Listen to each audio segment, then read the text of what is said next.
తాకట్టులో ఉన్న బంగారాన్ని విడిపించి ఆ రోజున్న మార్కెట్ ధర కట్టి మిగిలిన డబ్బును మీకు అందిస్తుంది కొమ్మూరి గోల్డ్. నమస్తే, నేను ముఖేష్. ఈరోజు మనతో పాటు ఉన్నారు పంచముఖ హనుమత్ ఉపాసకులు శ్రీ మాడుగుల శివప్రసాద్ గురూజీ గారు. ముఖ్యంగా జూలై నెలలో ద్వాదశ రాశుల వారికి ఎలా ఉండబోతున్నాయి, మేష నుంచి మీనం వరకు ఎలాంటి ఫలితాలు ఉండబోతున్నాయి అనే విషయాన్ని అడిగి తెలుసుకుందాం. గురువు గారు నమస్కారం. ఆశీర్వచనం నాయన. జూలై నెలలో తులారాశి వారికి ఎలా ఉండబోతుంది? తులారాశి వాళ్లకు ఈ జూలై మాసంలో ఎలా ఉండబోతుంది అంటే చాలా యోగదాయకమైనటువంటి దిశగా వీళ్ళు మారబోతూ ఉన్నారు. ఇంతవరకు వీళ్ళు పాటించేటువంటిది వేరు, ఇప్పుడు పాటించబోయేటువంటిది వేరు. చాలా జాగ్రత్తగా 1-2 సార్లు ఆలోచనలు చేసి ముందడుగు వేయబోతూ ఉన్నారు. గతంలో జరిగినటువంటి అనుభవాలు మళ్ళీ రిపీట్ కాకుండా కొత్త అడుగులు వేసి కొత్త ఇదిని సృష్టించాలి అనేటువంటి విధానముగా ముందుకు వెళ్ళి పాత వాళ్ళనే కలుపుకొని ఓహో ఈయన యొక్క ప్రతిభ తెలుసు మాకు, ఇతనిది ఈమెది అనేటువంటి భావనతో వీళ్ళు చేయగలుగుతారు అని పాత వాళ్ళు మళ్ళీ వీళ్ళని దగ్గరికి తీయడం అనేటువంటిది జరుగుతుంది. ఒక్కసారిగా వీళ్ళకు ఒక వెలుగు అనేటువంటిది రాబోతుంది అనేటువంటిది చెప్పవచ్చును. ఇక్కడ ఒక మలుపు తిరగబోతూ ఉన్నది వీళ్ళ జీవితం అనేది సుస్పష్టముగా చెప్పవచ్చును మనం.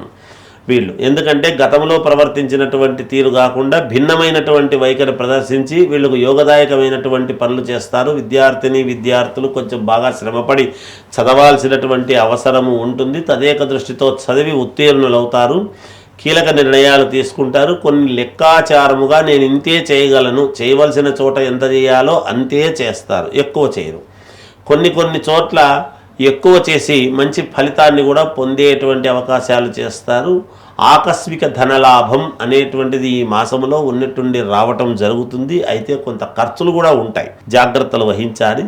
ఆరోగ్యపరంగా చాలా యోగదాయకముగా ఉంటుంది కాక కొత్త నిర్ణయాలు తీసుకుని ముందడుగు వేసేటువంటి ప్రయోజనకరమైనటువంటి అడుగులు వేస్తారు ఈ మాసములో అని చెప్పవచ్చు.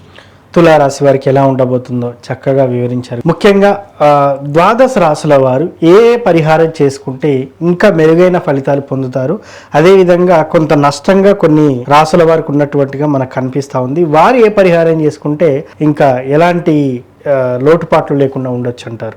మామూలుగా ఈ జూన్ నెలలో ఏ రాశి వాళ్ళైనా ఎవరైనా మనకు మేలు జరగాలి అనేటువంటి కోరికలు ఉంటాయి, సహజం కదా. ఈ రాసులు అన్నీ కూడా మొత్తం 12 రాసుల వాళ్లకు కూడా ఈ ఒక్క రాశి, ఈ రాశి కాదు ఈ రాశి కాదు అనేటువంటిది కాకుండా బాగున్న రాసులైనా, ఒకవేళ కొంచెం అటు ఇటు ఉన్న రాసులైనా, పూర్తిగా బాగలేని రాసులైనా, ఎవరైనా సరే సహజంగా ఏదో ఒక ఇది అయితే కావాలి కదా వాళ్ళకు జీవితంలో ముందుకు వెళ్ళటానికి. వాళ్ళు అనుకున్నటువంటి పనులు సవ్యంగా జరగాలి అనేటువంటిది ప్రతి వాళ్లకు ఉంటుంది. ఏ పని మొదలుపెట్టినా ఈ కార్యం నాకు అనుకూలించాలి, ఈ పెళ్ళి కావాలి, ఉద్యోగం రావాలి, లేదా ఈ ప్రయాణం సాగాలి, లేదా నేను ఉన్నతమైనటువంటి స్థితికి వెళ్ళాలి, ఇలాంటి కోరికలే ఉంటాయి. ఇప్పుడు రాసుల ప్రకారముగా సహజంగా చూసినప్పుడు ఎవరికైనా అందరికీ ముందు అందరూ మనుషులం, ముందు మనకు కోరికలు అందరివి ఒకటే రకంగానే ఉంటాయి. ఏంటి వాళ్ళకు తగినటువంటి విధానముగా. అలాంటి వాళ్లకు ఈ జూలై మాసంలో వీళ్ళు చేసుకోవాల్సినటువంటి ప్రక్రియ, అద్భుతమైనటువంటి ప్రక్రియ ఒకటి చెప్తారు. ఎందుకంటే వాళ్ళకి అంతకంటే ఎక్కువ చేసుకోనక్కర్లేదు.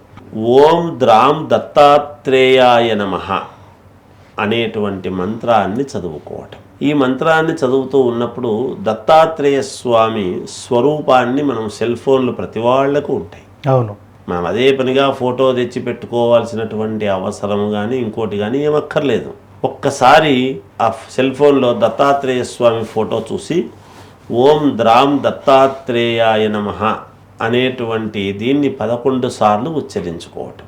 ఏది రోజు ఉదయము, సాయంకాలం కానీ రాత్రి కానీ పడుకునే ముందైనా ఇలా చేసుకుంటూ వచ్చి ఇప్పుడు ఈ నెలలో గురువారాలు వస్తాయి. అవును, మొదటి గురువారము నాడు మాత్రం చేయవలసినటువంటిది ఏమిటంటే ఆకుపచ్చని ఒక రవిక గుడ్డ కానీ ఏదో ఒక క్లాత్, ఆకుపచ్చని, మనం ఆకులు ఎట్లా ఉంటాయి, పచ్చదనంగా ఉంటాయి కదా, చెట్టుకున్న ఆకులు, ఆ కలర్లో ఉండేటువంటి గుడ్డ ఆకుపచ్చది. ఆ ఆకుపచ్చని గుడ్డ తీసుకొని ఈ అటుకులు, ఒక 3 పిరికెళ్ళు అటుకులు, కొన్ని బియ్యము, ఒక పిరికెడు బియ్యము, 3 పిరికెళ్ళు అటుకులు, ఒక పిరికెడు బియ్యము అందులో వేసి ఒక గుడం అంటే బెల్లం ఉడక బెల్లము ఒక ఉడకలాగా కొద్దిగా తీసుకుని చిన్న ఉంట బెల్లపు ఉంట అందులో వేసి ఒక రూక కూడా కాయను కూడా వేసి మూట కట్టేసేయటం. ఓకే.